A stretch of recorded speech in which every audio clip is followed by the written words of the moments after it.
During the Malayalam talks we heard, several weeks we heard about prayer. So prayer should not be just a ritual. A prayer should not be something which you just read out from a printed book. Today people read out from the laptops or their iPhones, all that. That is not the prayer that God wants you to make. The real prayer that God wants you to make is a prayer that comes from your heart. And not, I would dare say, not a gentle prayer, but a prayer that storms heaven, enters into the presence of God. Hallelujah, hallelujah.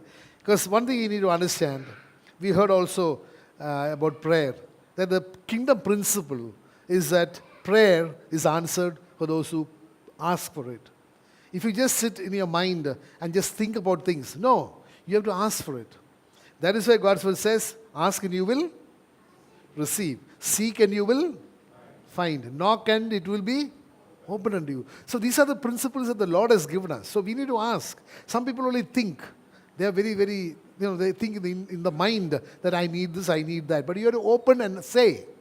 Because you know something. If God had, at the time of creation, the book of Genesis chapter 1, chapter 2, if God just thought that there be light, there would not be any light. Hello? God has to speak forth. Are you with me? I'm not saying that God could not create light without talking, but He set or gave us the principle of getting things done. And the principle of getting things done is to speak it out. Are you with me? Yeah. Hallelujah. So you need to understand one thing, that when you ask, it is like a petition. Are you with me? You go to somewhere and you ask for something, you submit a petition. Now when you seek, it is almost like seeing an interview or a meeting. But when you knock, it is something totally different. It is almost like the word says in the book of Luke chapter 16, verse 16, that after the time of John, when Jesus came into the life of our people, people started pressing into the kingdom of God. Are you with me? Or in some versions of it, it says that people enter by violence. Are you with me? It means that you enter because you know there is something so precious there. You know something, when suppose there is a cinema ticket being sold and there are only 50 tickets and there are 200 people who want to buy for the tickets. Can you imagine the situation there? People will be pushing and pressing. Same thing today you see in front of all these alcohol, beverages corporation. See, the people, they are just pressing into it. Why? Because they know that there is something there which they want. Are you with me? So today you need to understand that when you come into the presence of God, you must press into the presence of God. Why I'm saying that is, there are people who pressed or stormed or even fought with God. The best example is the book of Genesis chapter 32 verse 26. We hear and learn that Jacob wrestled with God. Are you with me? And the outcome of that is that Jacob got a new name and he was made Israel. God gave him all the things that he needed because Jacob said one thing, or he knew one thing, that everything that he needed is in that God. And he said, Lord, I'm not going to leave you until you bless me. He pressed, he was persistent, and God blessed him, made him Israel, a prince with God. Today again you need to understand, again from the book of Matthew chapter 15 verse 27, we know about the Syrophoenician woman who, I think God even called her a dog. Indirectly of course. But she was persisting. She said even little dogs eat from what falls to the master's table. After the children have eaten, what is the refuse of the children? The little dogs get to eat it. She was so persistent. We also learn from the Bible about that woman who was troubling the judge so much, requesting her favor, that the judge, out of being not to be tired out, allowed her petition. What I'm trying to tell you is the principle of storming the gates of heaven in prayer. Hello, are you with me? Amen. Hallelujah. Because you need to understand one thing, that when you pray, Jesus wants to answer, give you the desires of your heart. How many of you are praying for the desires of your heart? Hallelujah. Then you start storming heaven. Then you will find you'll get things done. Don't pray a silent prayer. Storm. Say, I will not leave you, Lord, unless you give it to me. Hello? Are you with me? You can afford to be like the Syrophoenician woman. You can afford to be like Jacob. Hello? You cannot afford to be like that woman who went to the judge and asked for justice. Today, you and I, as children of God, have every right for everything that is in God's plan for you and me. You need to ask and you will get it. Hallelujah. Again, the book of, going to one of the scriptures, you find the book of Ezra, chapter 8, verse 21. It says, "Then I proclaimed a fast there at the river of Ahava, that they might humble themselves before our God to seek from him the right way for us and our little ones and all our possessions." So here was a journey of the children from Babylon going back to Jerusalem. Ahava, the river Ahava, actually it is said, "I shall subsist," or it means in Hebrew, it means love. I shall subsist. And he says, what are the things they were doing? What he did is he proclaimed a fast. Then they humbled themselves for the purpose of seeking God for the right way. And then he says, for our little ones and our possessions. Today I want to tell you something. In our journey here, one of the greatest things or the softest target that Satan has is your children, is your family. Are you with me? Hello? The softest target of the devil is your children. Because I presume, I'm not talking of any other thing, but as parents, they are the most precious for each one of us. Because they are gifts given by God. And they are so precious. And he will attack the most precious thing that you have. I want to tell you something. However holy you are, however anointed you are, you can still be the target, you or your family can be the target of Satan. Take a few examples. We know Eli the priest, when you will read the book of Samuel. He was a priest. There was nothing wrong with him. But his children, his two sons, they profaned the temple and they were killed by God. Are you with me? Take Samuel the prophet himself. I've read somewhere. Everything was good about Samuel. But his son, he did not follow the Lord. Are you with me? David was blessed. He had a big problem with his son, Absalom. So you need to understand, you must always pray for your children because children are the greatest, softest targets of the devil. You need to pray. So why I'm saying this, you proclaim a fast, you're going to cross Ahava, you're going into the temple, you're going into from captivity, you're going into the place that the Lord has promised. And you need to humble yourself before the Lord and seek him so that you and your family will be able to go the right way. Are you with me? And not only you and your family, but everything that the Lord has given will be preserved and protected by him. So we need to understand that it is only in prayer. Because when you pray, the power of God is being released into your life, into your family, into your workplace, into your ministry. Wherever you are working, the power of God is being released. Hallelujah. Again, you need to understand that, in 1 Samuel chapter 7 verse 6, so they gathered together at Mizpah. Mizpah actually means watchtower. And drew water and poured it out before the Lord. And they fasted that day and said, there we have sinned against the Lord. And Samuel judged the children of Israel at Mizpah. Yes, they drew water from where? One place I read, they didn't draw water from the wells. They drew water from their eyes. They cried. Are you with me? They humbled themselves. They repented before the Lord. Hello? So because you need to understand one thing. You cannot come into the presence of a holy God in your own proud, arrogant, self-righteousness status. You need to humble yourself before the Lord, and only then he will allow you to come into his presence. Today, most of the time we come to the Lord in all our self-righteousness, like the Pharisee came. He says, I do this, I do that. I am possibly the best man in town. That is not acceptable to the Lord. I dare say it is better that you approach the Lord like the sinner who said, Lord, I'm not worthy to even lift up my eyes and look at you. It is that man's prayer that was heard. Why I'm telling you all this is, you can say, okay, you can storm heaven. But when you storm heaven, you could do it two ways. One, you can storm heaven to enter into that place with a great zeal and anxiety to come into the presence of God. You could also storm heaven like an enemy of God. Are you with me? Enemies of God will get shot. So you need to understand, you must have the right frame of mind. You must have the right relationship with God. And the only way you can have a right relationship is humble yourself before the Lord. Say humble. Yes, it is a humility that the Lord wants. Because you need to understand one thing, that God hates pride.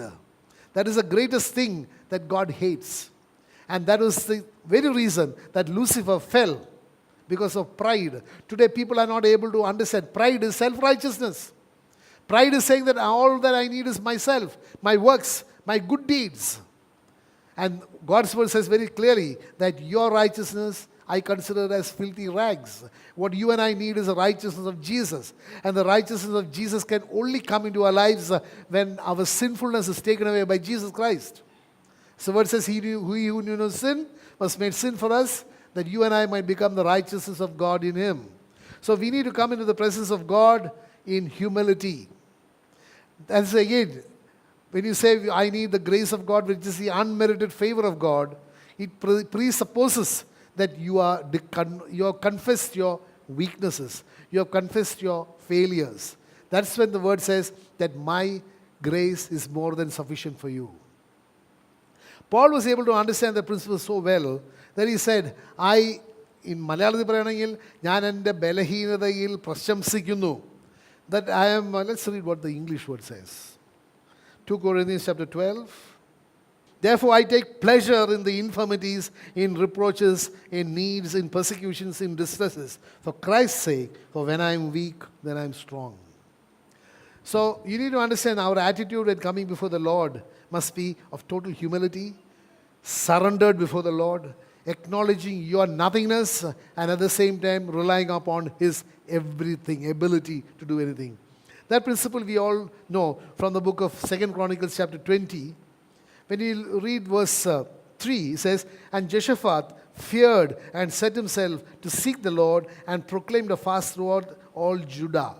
You need to understand, proclaiming a fast is humbling yourself.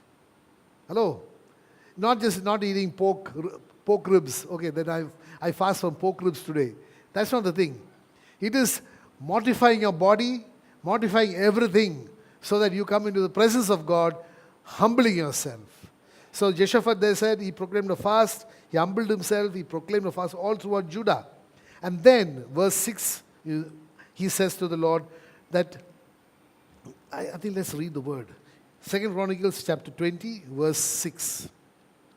So there actually, when you go through those words, you can understand how the prayers are heard. The principle behind here, the prayers, answered prayer. Verse 6 says, O Lord, God of our fathers, are you not the God in heaven, and do you not rule over all the kingdoms of the nations? And in your hand is there not power and might, so that no one is able to withstand you? Acknowledging the omnipotence of God. Are you with me? Like Jesus asked the blind man, do you believe that I can do it? He says, yes, Lord, you can do it. Acknowledging, so in your own situation, in my own situation, acknowledging, Lord, I cannot do it, but I know that you can do it. Are you with me?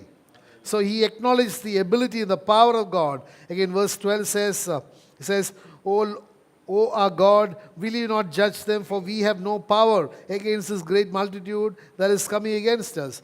Nor do we know what to do, but our eyes are upon you. He says one thing, they acknowledge, one, their lack of power. Two, they acknowledge their lack of understanding how to tackle this issue. Are you with me? But again, they acknowledge that our eyes are toward you. So what I'm trying to say is, when we have an issue, we need to go before the Lord and tell Him, Lord, I cannot do anything in this circumstance. I know you can do it, and I rely upon you, Lord. How many of you will do that? Hallelujah.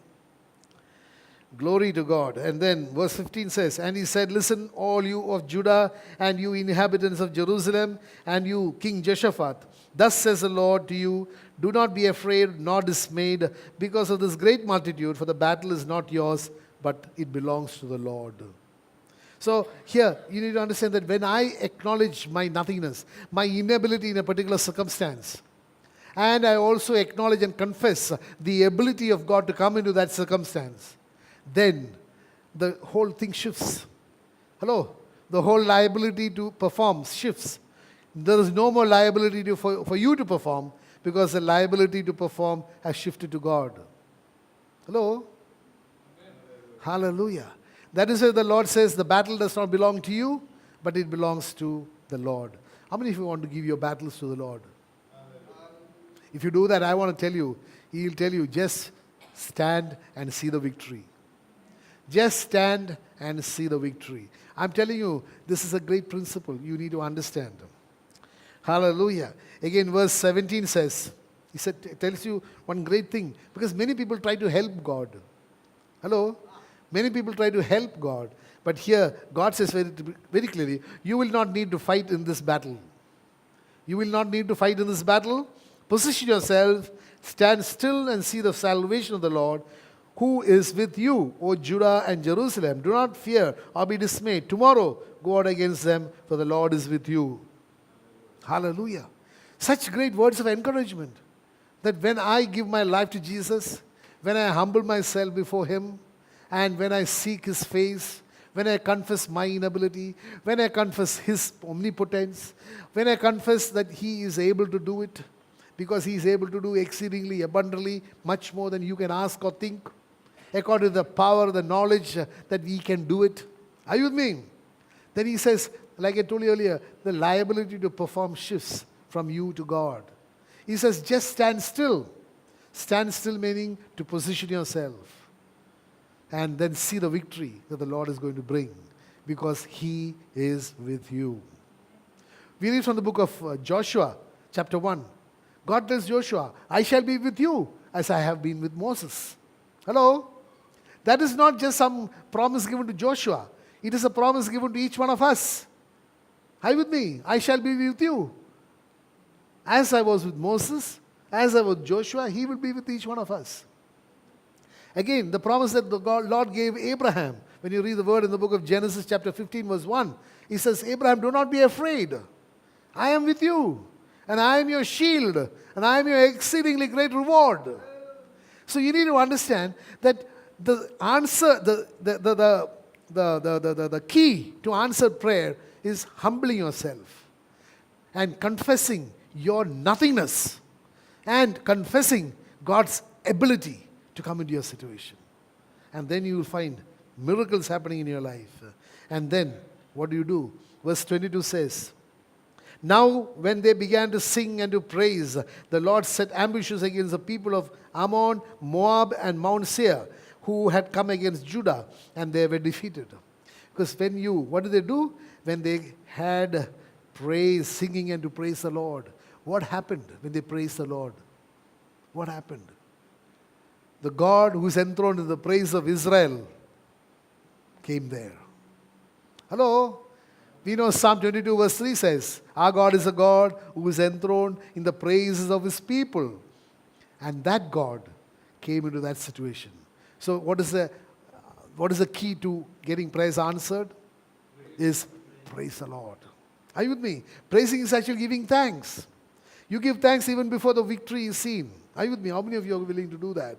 Before you realize, before your eyes can see the manifested presence or manifested victory, you should be able to thank the Lord. There are many issues in our lives that I'm thanking the Lord for not only the victory. I call one particular situation, I pray, thank you, Lord, for the decisive victory that you already given me. Hallelujah. Hallelujah. Hallelujah. You need to understand that when you pray like that, you are actually demonstrating your faith in God. And then God's words come true. He says, let it happen to you according to your belief. Hello? These are not empty sayings. These are all covenant promises. Made by whom? Made by the Almighty God. And what did He say? Heaven and earth will pass away, but my word will not pass away. So if He told you, let it happen to you according to your faith, if you confess it with your mouth in faith, it will happen. Hallelujah. Hallelujah. Again, the word says in the book of Leviticus, chapter 16, verse 29, this shall be a statute forever for you. In the 7th month and on the 10th day of the month, you shall afflict yourselves. It doesn't mean that some people have got, they go on afflicting themselves. That is not what they say. Afflicting here, the actual meaning is you shall humble yourself. All the pride and the self-righteousness you shall take away from you. And then humble yourself before the Lord. And deny everything that is contrary to God's word in your life. And then it says, your souls, and do no work at all, whether a native or your own country or a stranger who dwells among you. So basically it is saying that you should deny, you should take away, you should throw away your self-righteousness and come to the Lord in total submission to His will. Hallelujah. That's why the word says very clearly in the book of Psalm 69. There is an urgent plea.